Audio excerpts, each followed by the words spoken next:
Welcome to the Daily Influence, where our mission is to deliver a daily dose of positive influence that can uplift you personally or be shared within your sphere of influence. While not every episode may directly apply to your unique circumstances, we strive to provide insights and inspiration relevant to most people's daily, weekly, and monthly lives.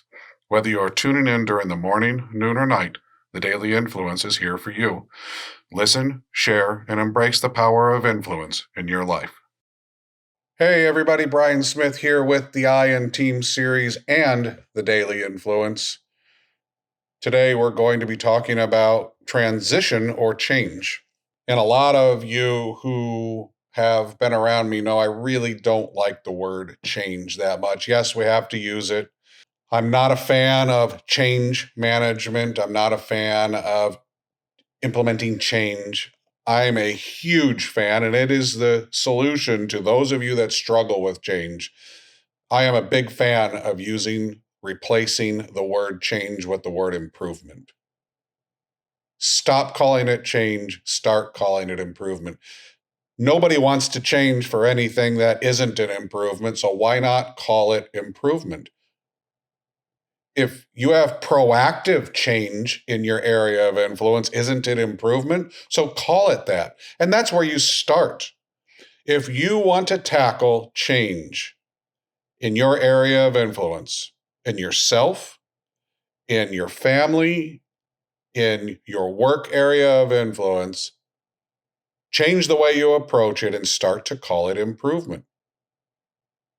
Improvement is something that all humans really strive for. It's what we want. We want to improve.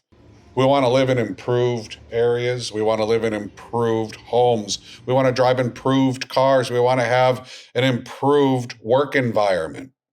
So why not define whatever change is in your future with improvement? When you do that, make sure that you identify what the improvements are. And this is where we get back to smart communication, organization, and the distraction that comes with all of this. Because look, in any improvement project, in any improvement management program, there will be distraction. Change is a distraction. Whenever we do something different, good or bad, it distracts us from what we're doing today. And that's the number one thing I think that needs to be understood by people. People go into change management programs and they forget that the first thing that's going to happen is distraction, disruption, something new, not just tactically, but strategically. It's going to make us think different.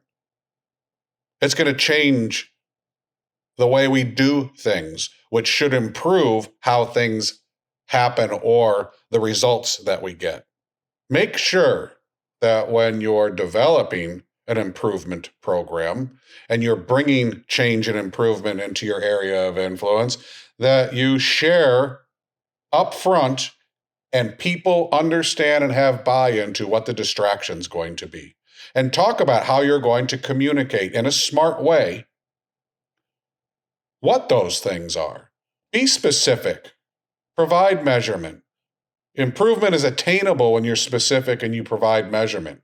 These things are going to happen, and this is why. This is what the improvement will be. Over the next X number of weeks, we hope to improve X, whatever X is. And is this the right time? Asking people is this the right time for you to improve? Do you have the time for this distraction? And if you do, where are you going to fit it in?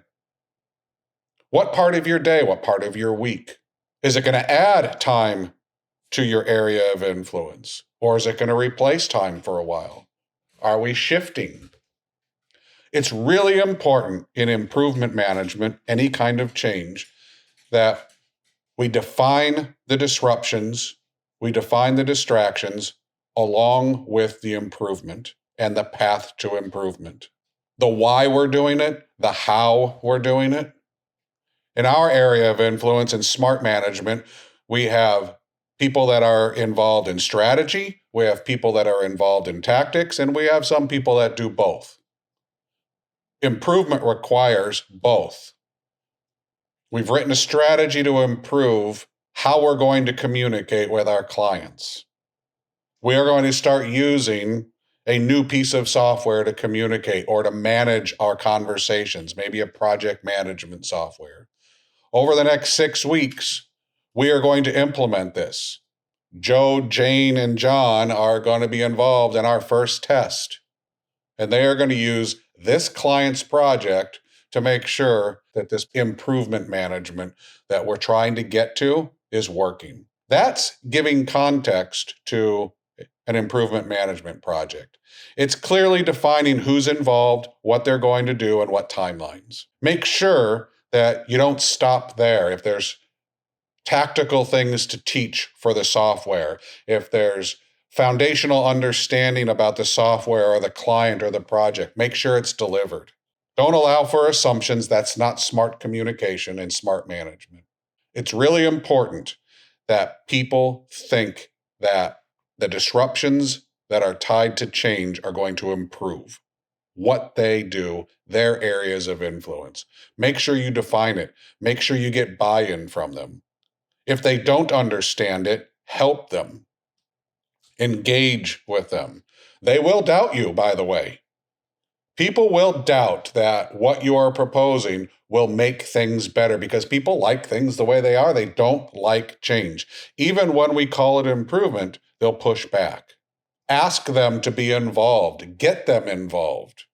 Make them part of developing improvement. Ask them questions like, how will this not improve what you're doing? How will this improve what you're doing?